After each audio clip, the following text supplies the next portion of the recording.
For 100 years, Sparta was unbeatable. Every Greek city lived in fear of one thing: the red cloaks of the Spartan army appearing on the horizon. No one had ever defeated them in open battle. Not Athens, not Persia, not anyone. Sparta was not just an army. Sparta was a legend. And then, on a summer day in 371 BC, a Theban general named Epaminondas destroyed that legend forever in less than 1 hour. This is the story of the Battle of Leuctra, the day the unbeatable Spartans were beaten. To understand how shocking this defeat was, we must understand what Sparta meant to Greece. For 300 years, Spartan boys were taken from their mothers at age 7, sent to live in barracks.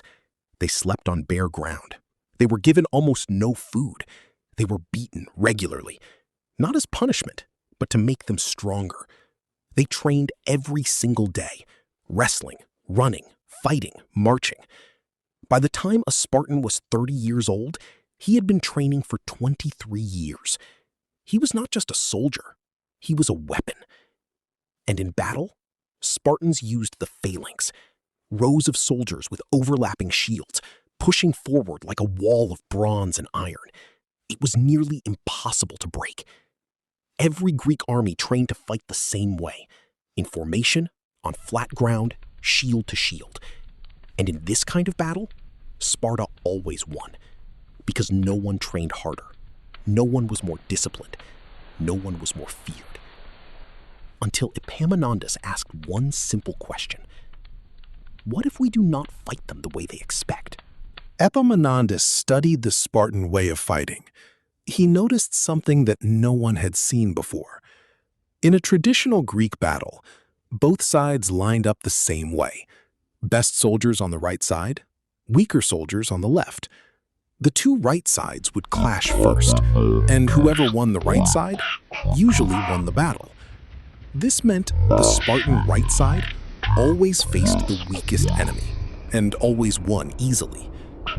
Epaminondas decided to change everything.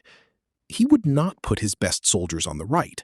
He would put them on the left, directly opposite the strongest Spartans. He then made his left wing 50 men deep. 50. Normal phalanx was 8 to 12 men deep. Epaminondas made his 50 men deep. This was not a wall. This was a battering ram. He called it the oblique formation, and it had never been tried before in the history of warfare. He told his generals his plan. They were shocked, but they trusted him. The Spartan king Cleombrotus heard that Thebes was approaching. He smiled. Another Greek army coming to be destroyed. He had no idea. Summer, 371 BC. The plains of Leuctra in Boeotia. Two armies faced each other. The Spartans on one side, 700 Spartans, the elite of the elite, the best soldiers on earth. On the other side, the Thebans, led by Epaminondas. His massive 50-deep column on the left pointed directly at those 700 Spartans. The battle began. The Theban cavalry charged first, driving the Spartan cavalry back. The Spartan horsemen fled through their own infantry, causing confusion in the Spartan lines. Then Epaminondas launched his column, 50 men deep, moving obliquely, like an arrow aimed directly at the Spartan king. The Spartans formed up, their usual 12 deep, ready to push back. But they had never faced anything like this. The Theban column hit the Spartan right wing like a wave hitting a wall of... When news of Leuctra spread across Greece, the reaction was unlike anything in history. In Sparta itself, the government did something extraordinary. They sent messengers to the families of the dead. In most Greek cities, a family whose son died in battle would be celebrated. In Sparta, there was a different rule.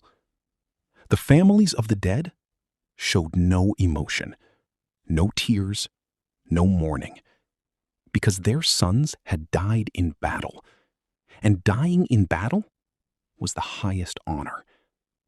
But the families of the survivors were shamed. Their sons had lived while Spartans died. That was considered worse than death.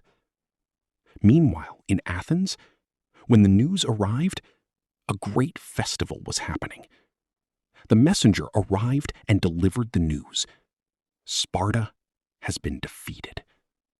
The festival stopped, but no one cheered, because every Greek city knew what this meant. The world had just changed. If Sparta could be beaten, anyone could be beaten. And in Thebes, Epaminondas. The Battle of Leuctra lasted less than 1 hour, but its effects lasted centuries. After Leuctra, Epaminondas invaded the Peloponnese. He marched directly to Sparta. For the first time in 300 years, an enemy army stood at the walls of Sparta.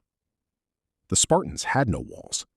They never needed walls before, because no enemy had ever reached them. Epaminondas freed the Helots, the slaves that Sparta had depended on for centuries. Without the Helots, Sparta had no economy. Without an economy, Sparta could not feed its army. Without its army, Sparta was nothing. Within 50 years of Leuctra, Sparta had gone from the most powerful city in Greece to a second-rate power, never to rise again. Epaminondas died in battle 2 years after Leuctra. He never lost another battle. His oblique formation was studied by Philip II of Macedon. Philip used it and taught it to his son. His son improved it and used it to conquer the entire known world. That son was Alexander the Great. One battle, less than 1 hour, changed the entire ancient world. The oblique formation of Epaminondas was the most revolutionary military idea of the ancient world, and it led directly to Alexander the Great. Subscribe to History of Shadows. Every empire has a story. Every war has a secret. And we are just getting started.